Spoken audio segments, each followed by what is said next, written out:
This is RTV6 News at 7, working for you. And good evening here at 7 o'clock. I'm Mark Mullins. And I'm Amanda Starantino. Governor Holcomb says Indiana is going to stay on track with its reopening plan as the number of COVID-19 cases spike in other states. Holcomb says there's a chance the plan will be put on pause in some parts of the state. But so far, Indiana has not seen similar increases. States like Florida, Texas, and Arizona have seen cases spike as businesses reopen. A new forecast model from the University of Washington predicts 200,000 people in the U.S. could die from the coronavirus by October. Today, the Indiana State Department of Health reported an additional 440 cases of coronavirus. A total of 2,265 people have died. More than 40,000 people have tested positive in Indiana since the pandemic began. Call 6 Investigates is uncovering details about who COVID-19 has hit the hardest. Newly released numbers show 1,082 people have now died in long-term care facilities. That is 48% of the total coronavirus deaths in the state of Indiana.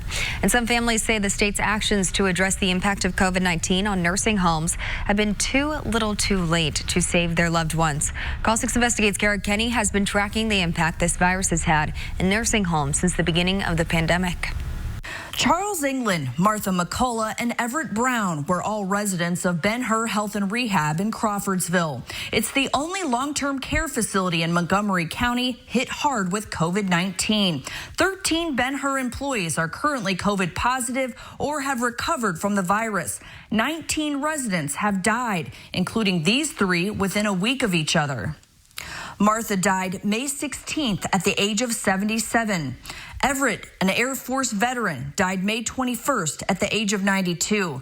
And Charles died May 22nd at the age of 76. All of their families feel responsible, especially given statewide visitor restrictions kept them away since March. It's horrible.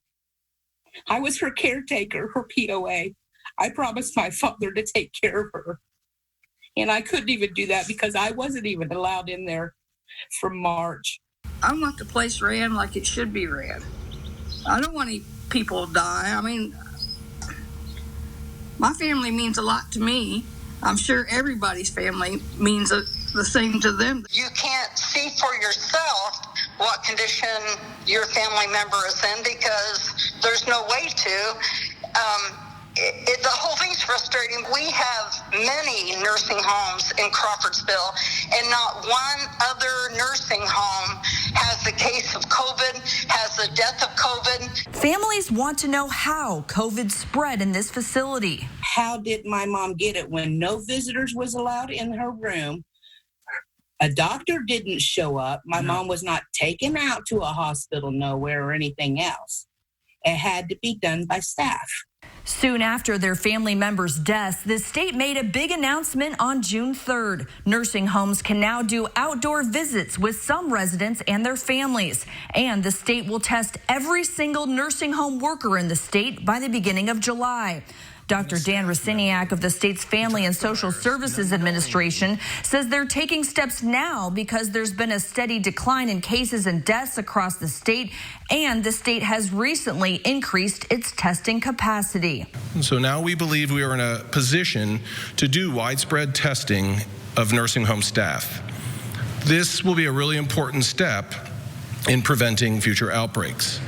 We know that the majority of COVID-19 outbreaks in long-term care facilities occur when a staff member contracts the virus and unknowingly brings it into the facility. Well, that's great. That doesn't help the people that's died. Not at all. Families wonder if those steps could have saved their loved ones had action been taken sooner. Well, it's definitely too late. Once you've lost one person, it's too late. Some say testing of all nursing home residents is also needed. We checked with American Senior Communities and Health and Hospital Corporation, which operates Ben-Hur. They told us they created their own testing strike team, which enhanced their ability to identify positive cases and implement isolation protocols. They continue to test 100% of residents in any facilities where there is reason to suspect a resident or staff member may be COVID-19 positive. They plan to test all employees during the month of June in coordination with the state's new plan. We are deeply saddened whenever a resident or staff member becomes infected, and we grieve for each resident who has passed away. The families of Charles England, Martha McCullough, and Everett Brown hope the new testing and visitation measures save the lives of others as they continue to grieve for their loved ones who were taken by COVID-19.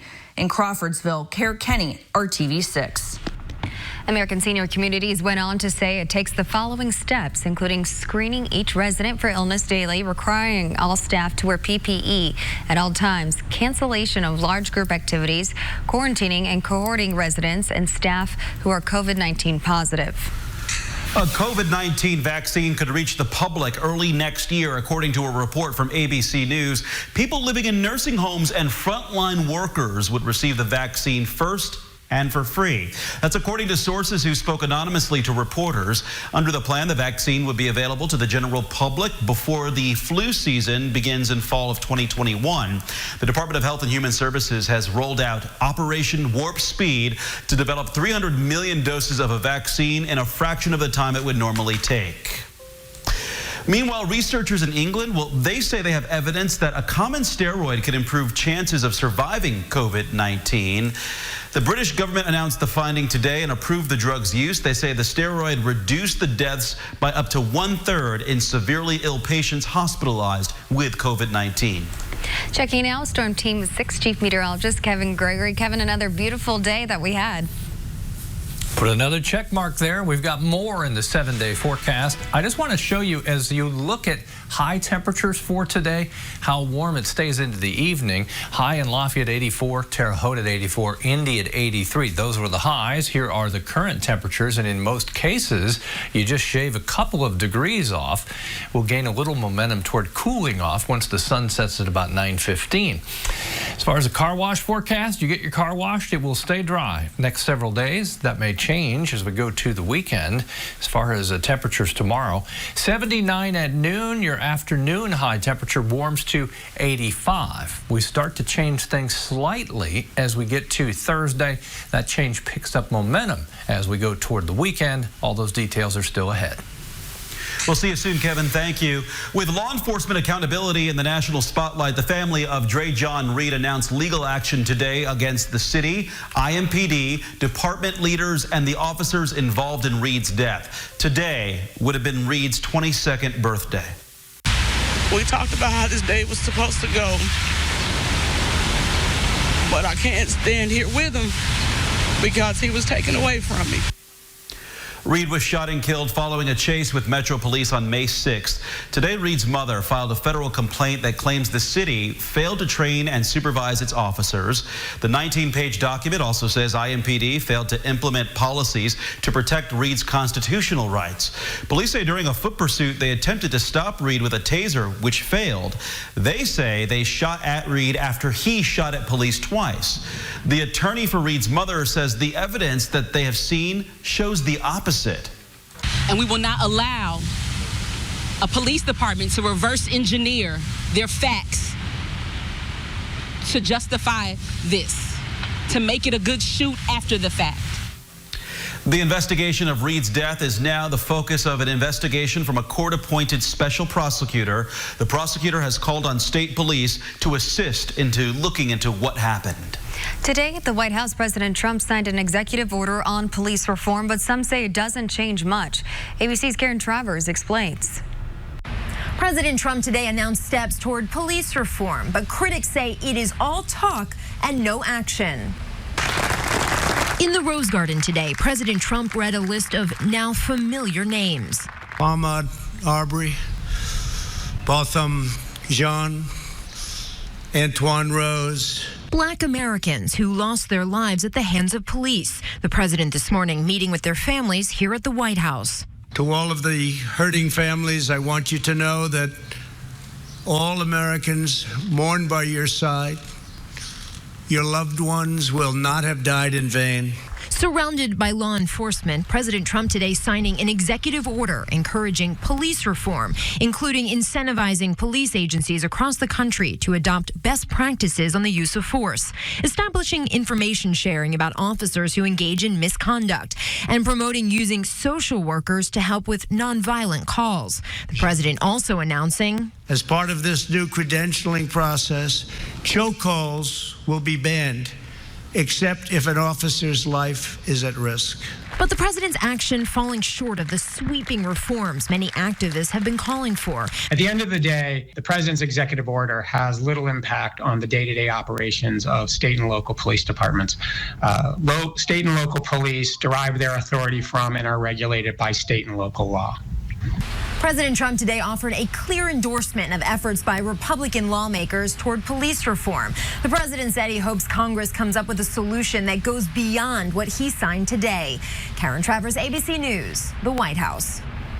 Still ahead here on the news at 7, some grocery store prices are dropping thanks to a trend that seems to be dying out as the pandemic continues. But first, the LGBTQ community says its fight for equality is not over despite this week's major Supreme Court decision. Is helping our economy and community as a whole. I heard the decision in my staff meeting this morning at like 10 a.m. and burst into tears. Today, many LGBTQ Americans continue to celebrate Monday's Supreme Court ruling that employers can't fire them over their orientation or identity. It was a 6-3 decision that continues the expansion of LGBTQ rights in our country. But RTV6's Cornelius Hawker shows you why the fight is not over for advocates seeking protection for gay and transgender Americans outside of the workplace. ACLU of Indiana advocate and educator Kit Malone says the SCOTUS decision affirming gay and transgender workers are protected by federal law is a good start, but more needs to be done. Housing discrimination is still left open, and discrimination in public accommodations is still left open. This decision, while a good one, is also a stark reminder for LGBTQ Americans. You don't have some of the same rights your straight, cisgender neighbors have. That's why we're asking lawmakers to support the Equality Act, to really just put this issue to rest and to affirm that nationwide it's illegal to discriminate against LGBTQ people. The Equality Act would amend the Civil Rights Act to prevent discrimination on the basis of sexual orientation and gender identity in several areas, including employment, housing, public accommodation, and public education. Gay people can be denied housing, and it is legal in most of Indiana to do that, to deny housing, say to deny a lease, to pass over for a mortgage, to deny emergency housing and shelters. Currently, many of these issues are left up to states. So some cities and counties create their own LGBTQ anti-discrimination ordinances. But that too causes problems.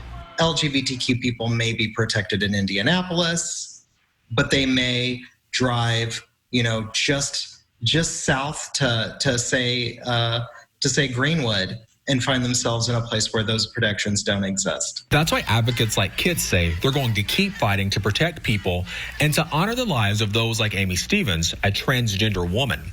She was one of the plaintiffs in this Supreme Court case who lost her job as a funeral director when she let it be known she planned to transition. She died last month. I just want to lift up that this is an amazing addition to her legacy.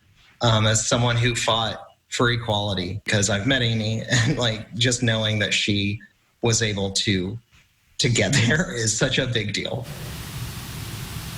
That was Cornelius Hawker reporting. The Equality Act that he mentioned passed the House of Representatives last year with bipartisan support. It's now in the Senate where it has not been taken up, and President Trump's administration has said they do not support it. We'll be right back in a moment. This is the news on RTV6. Extension.org/St. Vincent Hart. RTV6 and Kroger need your help to put food on the tables for families that are struggling to make ends meet right now.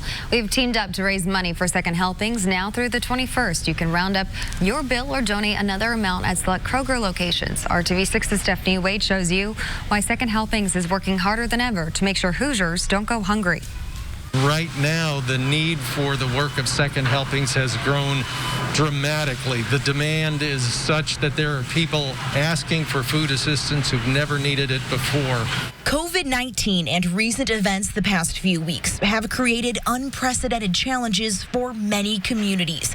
So from today through June 21st, shoppers can make a donation of their choice at 46 participating Kroger stores, helping get meals in the hands of those struggling to put food on the table. The roundup is something just as simple as if you've got a $12.50 bill, you want to make it $13, and we'll put the extra 50 cents towards second helpings. I think it's always important to donate. I always, they have like the pet ones at Petco, and they have this one here, so I always just say yes because I feel like I'm fortunate enough to be able to do it. Second Helpings says the demand for food assistance is nearly double than before. The Kroger spokesperson telling me their employees understand the real challenges and impact of COVID-19 as much as anyone. We have the plexiglass, we have the decals, so they know the challenges this has imposed on people as it is. And there are some people in our stores who are here now because they lost jobs in another field. So they're using every aisle to make a difference. We'll end it on Father's Day, so anybody thinking of families and helping families, that would be the ultimate day to do it. And that was Stephanie Wade reporting. Again, you can donate at select Kroger locations now through Sunday. You can find more info right now at theindychannel.com. Kevin. From rounding up at Kroger to temperatures going up across really the eastern half of the country. Our best chance at hitting 90 degrees that we've had so far here in 2020 in Indianapolis. I know some of you have already hit 90 officially. Temperatures, they climb and reach the 90-degree mark. Looks like Friday. Sticks around Saturday. Sunday, there may be enough rain at times and cloud cover to keep temperatures just shy of that mark. Tomorrow, Thursday, and Friday, dry for 99% of us. Chance for a thunderstorm increases on Saturday. The 99%, so I left a 1% chance, which is a little low. In eastern Indiana, for a chance for some rain Thursday as a result of that weather system kind of backing up from West Virginia. For us tomorrow, it's back to sunshine. Temperature 85 degrees, 2 degrees warmer than we were today, and that's still with very little in the way of humidity. Thursday temperatures, they continue to climb. It's slow, nothing dramatic. Temperature from Rockville to Martinsville to Connorsville around 86 or 87. Temperatures in the upper 80s in the southern portion of the state. One thing that does change, we begin to feel a little more humidity, and I'll show you the weather system coming from Ohio back into the Hoosier State. Anywhere close to the state line, that slight chance of a shower or thunderstorm. Muncie down to Newcastle to, say, Shelbyville and Greensburg east would be about the extent of that. Temperatures as we go into the weekend, 92 Saturday. On Sunday, 90 degrees. The chance for thunderstorms will continue beyond the weekend. Whereas we've had very little chance for rain for a while, we'll get back to a daily chance for rain with perhaps the greatest chance on Father's Day, 90 degrees. Still lingering chance for thunderstorms as we get to Monday and Tuesday of next week. That's a 7-day forecast. We'll be back with more of the news at 7 right after this. It anchors you. The country's mixers are quiet once again. With the price of eggs and flour leveling off, some are suggesting the pandemic baking craze is over. NPR reports that shortages of baking supplies have eased and the price of flour fell last month. The supplies were hard to find in March and April as people used their newfound time at home to try their hand at baking. One baking instructor told NPR that her website saw 5 times as much traffic in the early months of the pandemic as it would during the peak holiday baking season. And as virus restrictions ease, many Americans are making a mad dash for their favorite stores. Retail sales saw their biggest ever monthly jump from April to May. They were up 17.7%, which shattered expectations. Many economists thought it would be around 8%. Clothing and accessory retailers saw the biggest gains, with sales up 188%. We'll make a jump in the temperature department as well. Nothing too dramatic, but we're around 90 degrees by the end of the week. Have a good evening. Thank you for making RTV6 your choice for news. Our next newscast is tonight at 11.